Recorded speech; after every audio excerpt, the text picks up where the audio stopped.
नमस्कार, मैं हूं प्राध्यापक doctor Rajendra Deshpande from Pune, Maharashtra state, India. I am MD in Ayurvedic medicine and MD in Ayurvedic physiology. आज का वीडियो है चरक संहिता निदान स्थान चैप्टर 2 मतलब रक्त पित्त निदान अध्याय पार्ट 4 है। तो चालू करते हैं श्लोक नंबर 24, 25, 26। लक्षणों के आधार पर रक्त पित्त की असाध्यता। जब रक्त पित्त में गिरने वाला रक्त काला या नीला या इंद्रधनुषी रंग का मतलब लाल, हरा, पीला एक्सेट्रा हो और जो वस्त्र को रंग दे एवं धोने पर भी रंग न छूटे, वह रक्त पित्त असाध्य होता है। मेरा पर्सनल ओपिनियन इसके बारे में यह है कि इसके बारे में रिसर्च की आवश्यकता है। अभी तक जो भी ब्लीडिंग डिसऑर्डर्स हम देखते हैं, बहुत सारे कम रिसर्चेस ऐसे हैं कि जो खून निकल रहा है उसका रंग कैसा है ये देखकर पेशेंट को बताया जाता है कि जैसे मानो कि हीमोफीलिया की बीमारी है, वो तो याप्य है ना। इडियोपैथिक थ्रोम्बोसाइटोपेनिक परप्यूरा है, प्लेटलेट काउंट कम होने से कुछ रक्तपित्त जैसी शिकायत हो सकती है। तो मेरे को तो पर्सनली इतना मालूम नहीं कि इसके ऊपर ज़्यादा रिसर्च हुआ है, संशोधन हुआ है। मैं आपको विनंती करता हूं कि जिसको भी ये वीडियो ऑडियो सुनते समय मालूम है कि सर मेरे को पता है ऐसा ऐसा रिसर्च हुआ है, तो जरूर मेरे को लिंक भेज दे, मैं उसके स्वागत करूंगा और यूट्यूब पर भी डालूंगा। ठीक है। जिस रक्त पित्त में अति दुर्गंध हो, रक्त अधिक मात्रा में निकले, ये तो पता है, ये तो बहुत सत्य है। जब आप रोड एक्सीडेंट की बात करते हैं ना, जब ज़्यादा खून निकल जाता है और एकाएक मतलब हीमोरेजिक वो एनीमिक कंडीशन आ जाती है, 5 के बिलो हीमोग्लोबिन चला जाता है, तो कई कबार वो very serious condition and it's like casualty हो जाती है जब रक्त अधिक मात्रा में निकले। ये तो सही है बिल्कुल चरक का। अब मतलब सभी चीज़ें सही हैं और सभी उपद्रव प्रकट हो तथा उसके साथ साथ जिन रोगी का बल क्षीण हो गया हो और मांस गल गया हो तो उसे असाध्य समझे, ये तो बिल्कुल सही है। आप ध्यान में रखिए कि प्रैक्टिस में भी ऐसा देखा जाता है कि कौन सी भी बीमारी में जब वेट लॉस ज़्यादा हो जाता है, वीकनेस आ जाता है, डेबिलिटी आ जाती है और मांस गल का मतलब है atrophy of the muscles and also the weight loss, skeletal जैसी बॉडी होती है, मतलब HIV में हो सकती है और कौन सी बीमारी कैंसर में हो सकती है, तो ये असाध्य की तरफ ही जाता है। रक्तपित्त का रोगी जब सभी दृश्य पदार्थों को और आकाश को भी लाल वर्ण का देखे तो उसे निश्चित रूप से असाध्य जानना चाहिए। ये भी रिसर्च का टॉपिक है, ध्यान से सुनिए। मैं बता जाता हूं कि क्या क्या प्रैक्टिकल में आप कर सकते हैं, प्रैक्टिस में कैसे इस्तेमाल करेंगे, कौन से रिसर्च कर सकते हैं।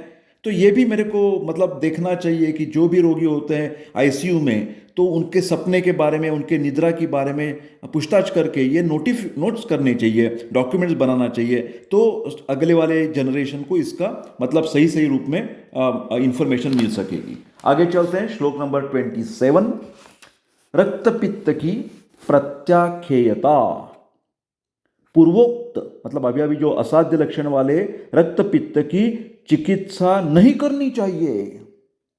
इसका मतलब क्या है? नहीं करनी चाहिए का मतलब ऐसा नहीं है कि उसको छोड़ दे, सिर्फ उसको, पेशेंट को, उसके रिलेटिव्स को, उसके फ्रेंड्स को बताना चाहिए कि ये पेशेंट कितना सीरियस है, हम तो हमारी तरफ से कोशिश कर रहे हैं, पता नहीं इसमें सक्सेस रेट कैसा होगा, ये बताना मतलब चिकित्सा नहीं करनी चाहिए, उसको छोड़ देना नहीं चाहिए रोड पर। ठीक है। याप्य रोगी के पथ्य आहार तथा समुचित औषध की व्यवस्था कर उसे जिंदा रखना चाहिए और साध्य रोग हो तो सावधान होकर बहुशः परीक्षित सिद्ध औषधों से उसे आरोग्य प्रदान कराना चाहिए, ऐसे चरक जी कह रहे हैं। अभी जो साध्यासाध्यत्व की बहुत सारी बातें हमने की ना, रक्तपित्त में साध्यासाध्यत्व का बहुत डिटेल डिस्क्रिप्शन दिया है चरक ने, तो उसके मैं एक सारांश रूप से कुछ आपको बातें बताना चाहता हूं रक्तपित्त की साध्यासाध्यता के बारे में। रक्तपित्त के 3 प्रकार है। साध मतलब ऊर्ध्वग रक्तपित्त, अधोग रक्तपित्त और उभय मार्गग रक्तपित्त। ऊर्ध्वग रक्तपित्त साध्य है। ऊर्ध्वग रक्तपित्त में पित्त और कफ का दोष अनुबंध है। ऊर्ध्वग रक्तपित्त में विरेचन कराना चाहिए। ऊर्ध्वग रक्तपित्त में कषाय तिक्त रस प्रधान औषधि दी जाती है, औषधाधिक्य। ऊर्ध्वग रक्तपित्त में विरेचन कर्म जो करते हैं हम, रक्त के वेग को रोकता है तथा पित्त का भी हरण करता है। मतलब विरेचनम पित्त हराणाम, श्रेष्ठ पित्त की सबसे बढ़िया चिकित्सा कौन सी है? विरेचन। अग्र्य संग्रह, नंबर 1 की मैनेजमेंट, नंबर 1 मैनेजमेंट ऑफ पित्त विकार, विरेचनम पित्त हराणाम, विरेचनम पित्त हराणाम। दूसरा प्रकार रक्तपित्त का अधोग रक्तपित्त। अधोग रक्तपित्त याप्य है, डिफिकल्ट टू क्यूर। अधोग रक्तपित्त में पित्त और वात का दोष अनुबंध है। अधोग रक्तपित्त में वमन करने के लिए बोला है। अधोग रक्तपित्त में केवल मधुर रस प्रधान औषधि देने का मतलब आदेश है। अधोग रक्तपित्त में वमन कर्म केवल वेग मात्र को रोकता है। वमन पित्त या वात का पूर्णतः शामक नहीं है, अपितु अधिक वमन से पित्त तथा वात की वृद्धि होने लगती है। It's a problem, try to understand.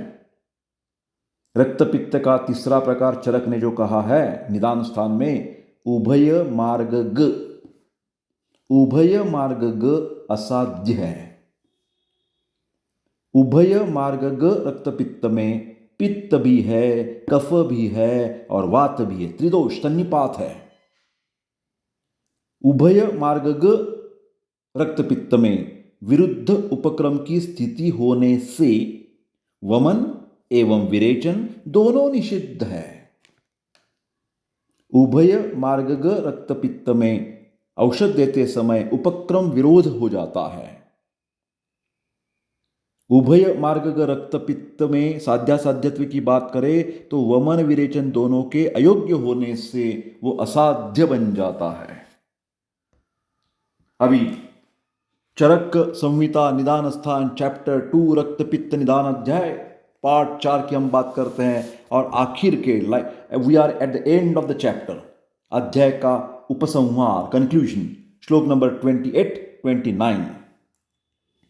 निदान स्थान के इस रक्तपित्त निदान नामक अध्याय में मोह, रजोगुण के दोष, लोभ, मान, मद और स्पृहा से रहित आचार्य पुनर्वसु ने रक्तपित्त रोग के कारण, उसका नामकरण के हेतु, ऐसा नाम क्यों पड़ा है रक्तपित्त, रक्तपित्त के पुरूरूप, रक्तपित्त के उपद्रव, 2 मार्ग, रक्तपित्त के विविध प्रकार में दोषों का संबंध और कारण सहित साध्य असाध्य का लक्षण बतलाया है। इस प्रकार चरक द्वारा प्रतिसंस्कृत अग्निवेशकृत तंत्र के निदान स्थान में रक्तपित्त निदान नामक दूसरा अध्याय समाप्त हो जाता है। आखिर में इस चैप्टर रक्तपित्त निदान अध्याय का सारांश, क्या क्या बातें इसमें चली है? रक्तपित्त नामकरण, रक्तपित्त का निदान, रक्तपित्त की संप्राप्ति, रक्तपित्त की निरुक्ति, रक्तपित्त का पूर्वरूप, रक्तपित्त के उपद्रव, रक्तपित्त के मार्ग, रक्तपित्त की साध्य असाध्यता, रक्तपित्त का विप्रकृष्ट कारण, रक्तपित्त का चिकित्सा सूत्र, ऊर्ध्वग रक्तपित्त की साध्यता में हेतु, अधोग रक्तपित्त की याप्यता, रक्तपित्त की असाध्यता, सर्वरोग साधारण असाध्यता का कारण, असाध्यता का अन्य कारण, लक्षणों के आधार पर रक्तपित्त की असाध्यता एवं रक्तपित्त की प्रत्याख्येयता। इसी प्रकार ये चरक संहिता निदान स्थान चैप्टर 2 रक्तपित्त निदान की चर्चा यहाँ पर मैं खत्म करता हूँ। अगले वीडियो में चालू करेंगे चरक संहिता निदान स्थान चैप्टर 3 से। कृपा करके वीडियो लाइक शेयर कर दीजिए और मेरा यूट्यूब चैनल आयुर्वेदा एकेडमी आप सब्सक्राइब कर दीजिए, मेरे को प्रोत्साहित कर दीजिए और जो बेल का जो बटन है वो प्रेस कर दीजिए तो आपको नोटिफिकेशन मिलती रहेगी। मैं आप सबके प्यार और सहायता के लिए बहुत बहुत धन्यवाद कहता हूँ।